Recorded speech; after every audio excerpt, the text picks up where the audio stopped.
Hey everybody, welcome back to Brain Better. Today, we're going to go over the 7 steps to improve emotional intelligence. Make sure to watch until the end of the video because all the 7 steps we'll be sharing with you will be extremely important and helpful as you work on your emotional skills. Also, if you find this video value-adding, make sure to subscribe to our channel so that we can continue to provide more values to you through our videos. Now let's get straight into our topic today, the 7 steps to improve emotional intelligence. Do you think you're an emotionally intelligent person? Have you ever intentionally and consciously worked on your emotional skills? Before you answer that question, first of all, let's learn what emotional intelligence really means. Emotional intelligence is defined as the ability to recognize, understand, and manage your emotions, as well as recognizing, influencing, and responding to the emotions of others. Being emotionally intelligent requires self-awareness, self-regulation, empathy, and interpersonal skills. So, why is emotional intelligence so important to us? Well, have you ever felt so overwhelmed with anger that you said or did something impulsive? Or have you ever felt so stressed up that you went for compulsive shopping and immediately regretted it the next day? Indeed, emotion has a significant influence on our cognitive processes. It can affect our perception, reasoning, attention, problem solving, and memory, which will eventually affect our behavior and actions. Therefore, it's important that we become the master of our emotions and not the other way around. It's either we control it or we get controlled. According to a study by psychologist Daniel Goleman, he found that success, both personal and organizational, are contributed by 80% emotional intelligence, also known as EQ, and only 20% IQ. Emotional intelligence helps us become more successful, not just in our personal lives, but also in our career. It enables us to manage our emotions better. It enables us to have that uncomfortable yet necessary conversation with others without hurting our relationships. It enables us to walk away from an unproductive argument instead of raising our voice to prove us right. Yes, emotional intelligence is an essential ingredient in the recipe of success. And here are the 7 steps to improve your emotional intelligence. Number 1. Believe that you can do it. Yes, before we go into all the technical steps, believing that you can do it is the first step and a critical foundation for developing emotional intelligence. Emotional intelligence is not some kind of prior given ability that is gifted to certain people only. It's something that can be developed. It's something that needs to be developed. There may have been some occasions where you failed to handle your emotions wisely, but that does not mean that you are born this way and there's nothing you can do about it. As long as you reflect on every emotional experience and consciously work on it, you are on the right track to improving your emotional intelligence. Number 2. Acknowledge and label your emotions. To develop and improve emotional intelligence, we need to be true to how we feel. Saying, "I'm fine, I'm okay," when you clearly don't feel that way, will not help you get anywhere near to emotional intelligence. Be true to how you feel. Learn to recognize your emotions and label them accurately. According to the discrete emotion theories, there are several core emotions which include joy, sadness, fear, anger, and disgust. Under these core emotions, there is a long list of emotions related to each of these core emotions. But seriously, why do we need so much emotional vocabulary? Why do we have to be so specific with how we truly feel?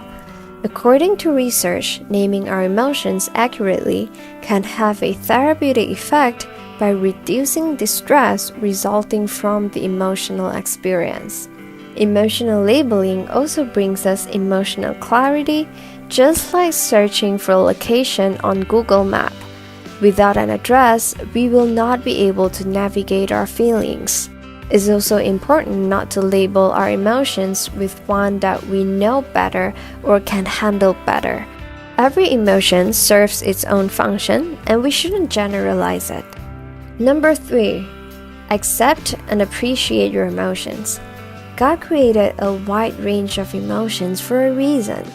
They all serve different purposes. They are neither good nor bad. They just gain connotations from society.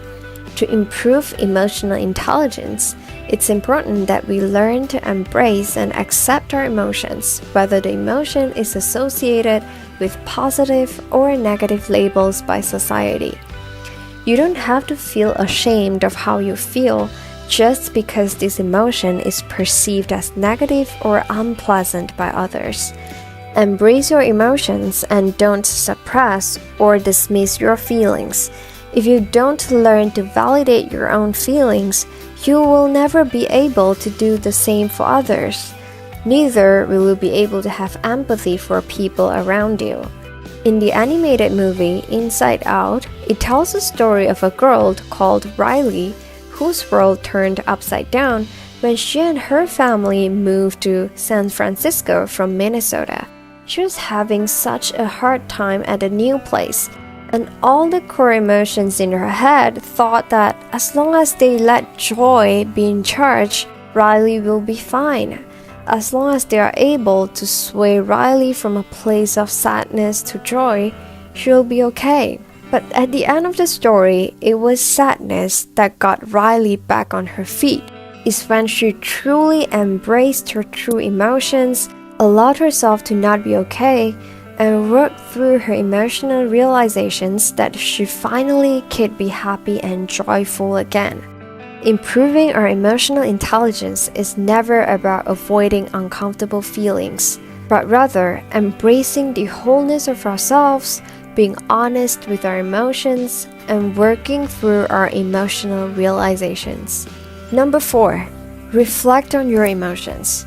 To enhance your emotional intelligence, it is essential to gain a deeper understanding of your emotions through self-reflection.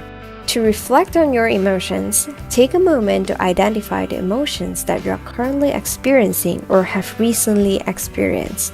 You can write it down in a mood journal. Next, explore the causes so that you can understand the reasons behind your emotions. What events or situations triggered them? Have you ever experienced similar emotions in another situation? Then, reflect on your reactions resulting from that particular emotion and the impact your reactions had on people around you.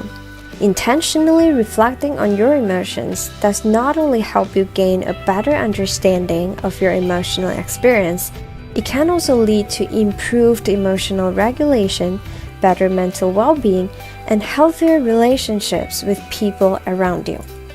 Number 5, handle your emotions with emotional management techniques. Handling our emotions with healthy emotional management techniques can help us channel our emotions productively. It helps us better regulate our emotions so that we can maintain our emotional health without hurting relationships. One of the emotions that most people find the hardest to handle is anger.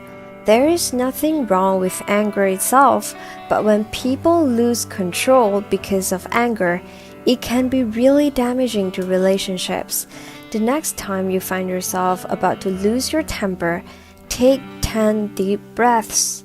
Study has shown that breathing exercise is effective in reducing stress, so it's one of the most practical and accessible techniques you can practice when you're overwhelmed with anger.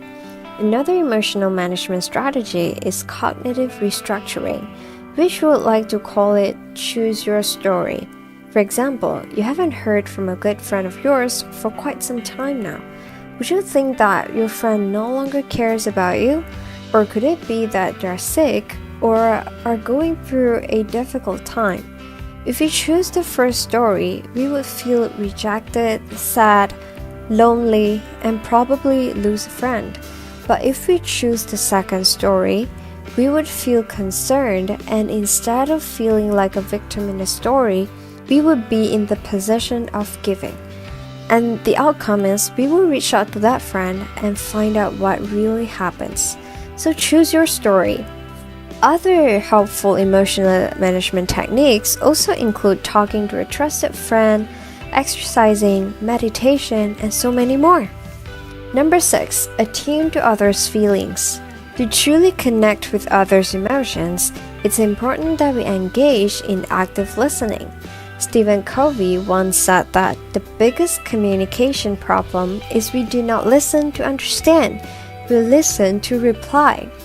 Indeed, true listening involves acknowledging the other person's perspective, validating their feelings, and making an effort to understand their opinions rather than just waiting for your turn to present your own point of view. Also, bear in mind that you cannot be attuned to others' feelings without being attuned to yours. It's only when you're able to understand your own emotions that ultimately makes you more sensitive to the emotions of others. Number 7, assert yourself. Assertiveness is the ability to articulate your opinions, emotions, and values, as well as advocate for your rights in a constructive manner that is neither aggressive nor passive. It's not hostile. It's not domineering. Assertiveness is an important aspect of developing emotional intelligence because instead of compromising your values to avoid uncomfortable conversations, which can be detrimental to your overall well-being in the long run, assertiveness involves clear and confident communications of your needs and desires while still treating others with respect.